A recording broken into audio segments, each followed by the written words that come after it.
Hello everyone, welcome again. स्वागत है आप सभी का जीएसपी यूट्यूब चैनल पर। मैं हूं देवशीष और आज की इस वीडियोस में हम देखेंगे रीनल एब्सिस के बारे में। Today we have the renal abscess.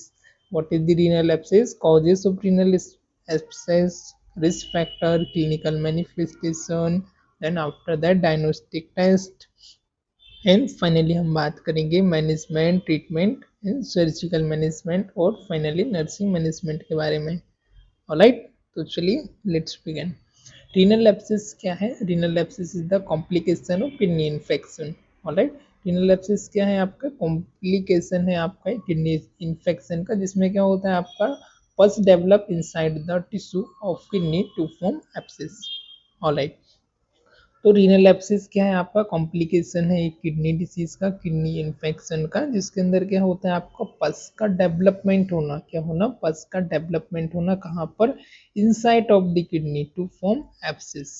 Right, तो सिंपल सी बात है कि रीनल एब्सिस क्या है? आपका किडनी में इन्फेक्शन होना, कॉम्प्लिकेशन होना आपका रीनल एब्सिस, आपका रीनल में आपका पस का फॉर्मेशन होना, एब्सिस का फॉर्मेशन होना inside of the kidney because of the complication of infection. Infection ज़्यादा होने की वजह से, इन्फेक्शन का कॉम्प्लिकेशन बढ़ने की वजह से आपके रीनल में, किडनी में क्या होना? पस का फॉर्मेशन होना, एब्सिस का फॉर्मेशन होना।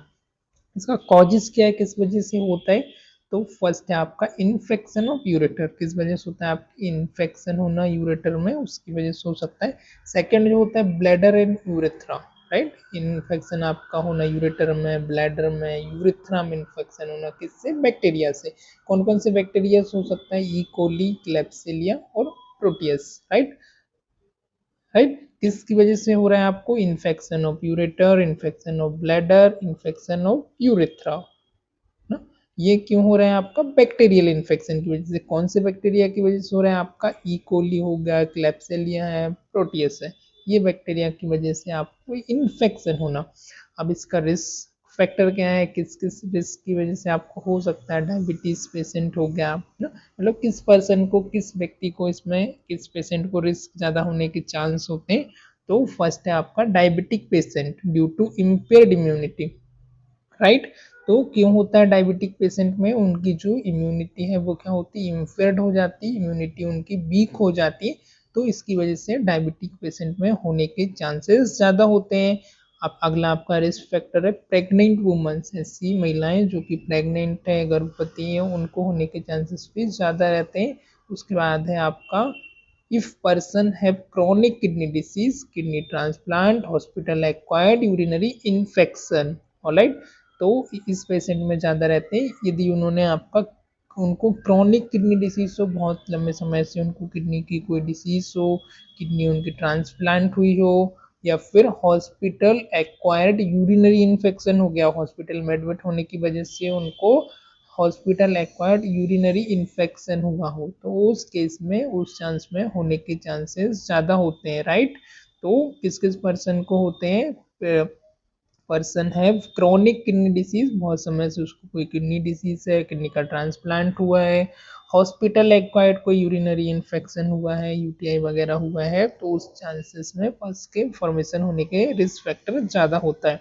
इसके बाद एल्डरली एज में, जो कि थोड़े से ओल्ड एज पीपल होते हैं, आफ्टर 60, 70, 80, राइट, तो अबव 60 के केसेस में ज़्यादा देखने को मिलता है ड्यू टू यूरिनरी इन्फेक्शन और सो मेनी रीजन की वजह से ज़्यादा चांसेस होता है। राइट, देन क्लिनिकल मैनिफेस्टेशन क्या है? मीन्स क्या क्या आपके साइन एंड सिम्टम है? तो फर्स्ट आपका हाई टेम्परेचर, आपका जो टेम्परेचर, क्योंकि इन्फेक्शन हुआ है, पस का फॉर्मेशन हुआ है, तो आपको क्या होगा? आपका जो टेम्परेचर है सीवियर, आपको हाइपरथर्मिया होगा, टेम्परेचर आपका इंक्रीज होगा more than 38 degree Celsius, above 38 degree Celsius. Chill present होगा, साथ ही साथ आपको ठंडी होगी, चिल होगी, एब्डोमिनल पेन होगा, लॉस ऑफ एपेटाइट होगी, खाना नहीं खिलाएगा, भूख नहीं लगेगी, पेन होगा व्हेन पासिंग यूरिन, जब आप यूरिन पास करोगे, ड्यूरिंग द यूरिन पास के समय आपको मिक्चुरेशन के समय पेनफुल मिक्चुरेशन होगा, वर्निंग होगा, हेमिचूरिया होगा। हेमिचूरिया मतलब ब्लड विथ यूरिन या urine with blood. Right,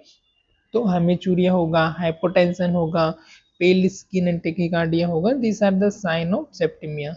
pail skin होना, हाइपोटेंशन होना, टेकिकार्डिया होना, ये सारे साइन किसके आपके सेप्टिसीमिया। सेप्टिसीमिया मतलब आपका इन्फेक्शन, राइट। तो डायग्नोस्टिक टेस्ट अगला हम बात करेंगे। Now we are talk about diagnostic test. कौन कौन से डायग्नोस्टिक टेस्ट हैं? तो सबसे पहले सीटी स्कैन करा सकते हैं हम, एमआरआई करा सकते हैं, राइट। सीटी एमआरआई बेस्ट रहेगी, फर्स्ट लाइन ऑफ चॉइस रहेगी, राइट। देन यूरिन एग्जामिनेशन करा सकते हैं, जिसमें हम रूल आउट करेंगे प्रोटीन तो नहीं है यूरिन के अंदर, राइट। उसके बाद हम यूरिन कल्चर कराएंगे। यूरिन कल्चर में क्या चेक करेंगे हम? इसमें प्रेजेंस ऑफ बेसिलाई, कौन सा बेसिलाई प्रेजेंट है, बैक्टीरिया वायरस को हम फाइंड आउट करेंगे। ब्लड काउंट कराएंगे हम एंड कल्चर करेंगे, राइट। क्या करेंगे? ब्लड हो गया आपका नॉर्मल, सीबीसी वगैरह हो गया, ब्लड काउंट, कल्चर टेस्ट कराएंगे ताकि सेप्टिसीमिया को हम रूल आउट कर पाए, राइट। देन नेक्स्ट हमारा ट्रीटमेंट, क्या क्या ट्रीटमेंट होगा? तो फर्स्ट आपका एंटीबायोटिक है, एंटीबायोटिक आपको देना है give to treat infection. Infection हुआ तो इन्फेक्शन को ट्रीट करने के लिए आप ब्रॉड स्पेक्ट्रम एंटीबायोटिक देंगे, जैसे कि आपका पेनिसिलिन हो गया, सेफेलोस्पोरिन हो गया, अमीनोग्लाइकोसाइड है। इस कैटेगरी के आप उनको ब्रॉड स्पेक्ट्रम में मेडिवाइस एंटीबायोटिक प्रोवाइड करेंगे। जेंटामाइसिन है, अमीकामाइसिन है, जो कि कॉमनली यूज होता है वो आता है आपका जेंटामाइसिन और अमिकासिन हॉस्पिटल्स में, राइट। तो ये किस कैटेगरी का मेडिसिन है आपका? अमीनोग्लाइकोसाइड है, सेफेलोस्पोरिन। इसके बाद फ्लोरोक्विनोन भी दे सकते हैं, जैसे ऑफ्लो फ्लॉक्सिन हो गया, सिप्रोफ्लॉक्सिन हो गया, तो ये मेडिसिन भी हम दे सकते हैं। This is the second choice of drug, alright. अब इससे यदि मैनेज नहीं होता है, मेडिकेशन से नहीं होता है, तो हमको इसकी सर्जरी करनी पड़ती है। पर फर्स्ट हम ट्रीट करते हैं, कोशिश करते हैं कि मेडिकल मैनेजमेंट से पॉसिबल हो। जो भी एंटीबायोटिक है, जो भी नर्सिंग केयर है, थेराप्यूटिक ट्रीटमेंट है, वो सारा यदि नहीं हो पाता है तब हम सर्जरी की प्रोसीजर करेंगे। तो सर्जरी में कौन सी प्रोसेस हम करेंगे, कौन सी सर्जरी करेंगे? जो हमारा percutaneous drainage of abscess, right. कौन सी? Percutaneous drainage of abscess. Abscess को आप ड्रेन करेंगे, जिसमें आपकी एक प्रोसीजर होती है, सर्जरी होती है, जिसके थ्रू आप एब्सिस को ड्रेन करते हैं माइक्रोस्कोपिकली। उसके बाद आपका नेफ्रेक्टोमी और surgical debridement done to the treat corticomedullary abscess, right. Next आप जो करेंगे, आप नेफ्रेक्टोमी करेंगे। किडनी को आप पार्शियली और जिस पार्ट में आपका हुआ है उसे आप रिमूव करेंगे। सर्जिकल डेब्रीमेंट करेंगे, उसको आप फिक्स करेंगे, जिस जगह पर भी हुआ उसका डेब्रीमेंट सर्जरी करेंगे to treat corticomedullary abscess, right. Corticomedullary abscess में स्पेशली पस का फॉर्मेशन हुआ है, तो उसको ट्रीट करने के लिए आप उसको डेब्रीमेंट सर्जरी करेंगे, उसका प्रिपेयर करेंगे, उस पार्ट को कट करके रिमूव करेंगे, राइट। देन नेक्स्ट है हमारा नर्सिंग मैनेजमेंट। अब नर्स का इसमें क्या रोल होगा, नर्स इसे कैसे मैनेज करेगी? तो फर्स्ट है आपका nursing management, do cold spongin for fever, administer antibiotic for fever, right. तो नर्सिंग इसमें रोल होगा कि नर्स को आपका कोल्ड स्पंजिंग देना है। हाई ग्रेड पेशेंट को फीवर है तो आपको कोल्ड स्पंजिंग देना पड़ेगा। इसके अलावा जो भी एंटीबायोटिक मेडिकेशन डॉक्टर ने प्रिस्क्राइब की है, डॉक्टर के अकॉर्डिंग, ऑर्डर के अकॉर्डिंग आपको पेशेंट को देना है। बीटी हो गया, टीटीएस हो गया, जितना भी एमजी का है, जो भी आपको मेडिसिन वगैरह बताइए, राइट। एडमिनिस्ट्रेशन, एनाल्जेसिक और पेन रिलीफ। पेन यदि पेशेंट को है तो पेन रिलीफ करने के लिए आप analgesic medicine, pain killer medication आप देंगे। Maintain intake and output chart. इसके अलावा नर्स का यहाँ पर इंपॉर्टेंट रोल होता है, कोई भी उसको एक्सक्रिएटरी सिस्टम का डिसीज है, रीनल का कोई भी डिसीज है, तो हमको क्या करना पड़ता है कि इनटेक आउटपुट हमको मैंडेटरी होता है और हमको स्ट्रिक्टली उसको मॉनिटर करना है, राइट। तो इनटेक आउटपुट चार्ट को स्ट्रिक्टली मॉनिटर करना है। उसके बाद आपको मेंशन द कलर मेंशन करना है, आपका यूरिन का कलर कैसा है, कंसिस्टेंसी कैसी है, ऑर्डर तो नहीं आ रहा, कोई फाउल स्मेल तो नहीं है, order means, and amount of urine का जो अमाउंट है वो कितना आ रहा है, राइट। तो इन 24 आवर में यूरिन का अमाउंट कितना है, कितने ml पर आवर से आ रहा है, उसका उसमें कोई फाउल स्मेल तो नहीं है, कंसिस्टेंस आ रहा है या इनकॉन्टिनेंस है, या राइट, कलर क्या है, ये सारी चीज़ें आपको मेंशन करनी है। फोर्थ वन जो नर्सिंग का रोल है, there is the maintenance of aseptic technique for providing care to patient. Patient को जब भी आप कोई भी केयर प्रोवाइड कर रहे हैं, इवन छोटी से छोटी या बड़ी से बड़ी कोई भी प्रोसीजर है, कोई भी केयर है, तो आपको एसेप्टिक टेक्निक यूज करना है। एसेप्टिक मीन्स की फ्री फ्रॉम द बैक्टीरिया, पूरी तरीके से आपको स्टराइल चीज़ों का यूज करना है। Advice the patient to take, patient को आपको एडवाइस करना है क्या, 8 से 10 गिलास ऑफ पानी लेने के लिए, 8 to 10 glass of water if fluid restricted was not there, right. 8 से 10 गिलास पानी लेने के लिए बोलना है पेशेंट को इन 24 आवर में। यदि फ्लूड रेस्ट्रिक्टेड है तो आप उससे नहीं बोलेंगे, राइट। यदि पेशेंट को फ्लूड दे सकते हैं, अलाउड है, तो आप उससे डेफिनेटली 8 से 10 गिलास वाटर इनटेक करने के लिए बोलेंगे, ताकि जल्दी से उसका जो भी पस है वो रिलीज हो पाए, राइट। तो यहाँ पर हमने देखा रीनल एब्सिस के बारे में। रीनल एब्सिस क्या है? रीनल एब्सिस आपके रीनल में एक पस का फॉर्मेशन हो जाना due to the complication of infection. Infection के कॉम्प्लिकेशन बढ़ने की वजह से आपका पस का एब्सिस का फॉर्मेशन हो जाना inside the tissue of kidney, this is known as the renal abscess. क्यों हो सकता है? आपके यूरेटर में इन्फेक्शन होने की वजह से हो सकता है, ब्लैडर में इन्फेक्शन होने की वजह से, यूरेथ्रा में इन्फेक्शन होने की वजह से ये हो सकता है, राइट।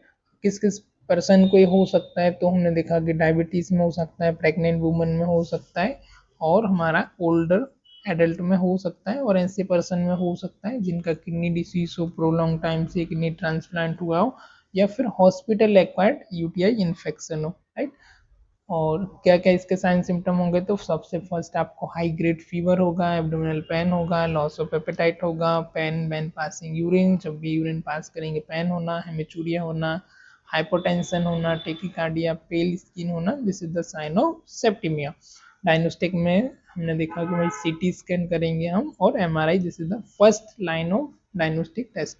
यूरिन एग्जामिनेशन करेंगे, रूल आउट करने के लिए यूरिन कल्चर करेंगे, ब्लड काउंट कराएंगे, एंड कल्चर करेंगे, blood culture, urine culture, right. उसके बाद एंटीबायोटिक में आपका चॉइस ऑफ एंटीबायोटिक आपका जेंटामाइसिन और अमिकसिन, सेकेंड चॉइस आपका फ्लेक्सिसिन और सिप्रोफ्लेक्सिन।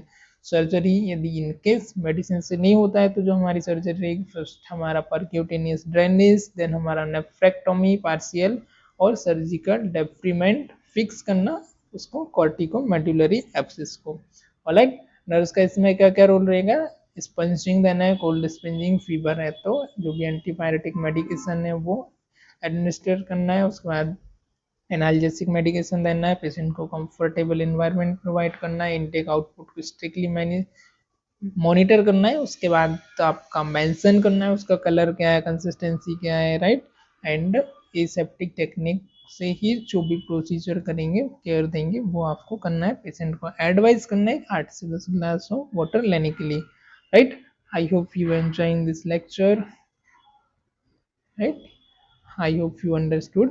If you have any question, any doubt regarding this topic, this unit, you may ask, right? You can leave your comment. Okay, thank you, bye bye.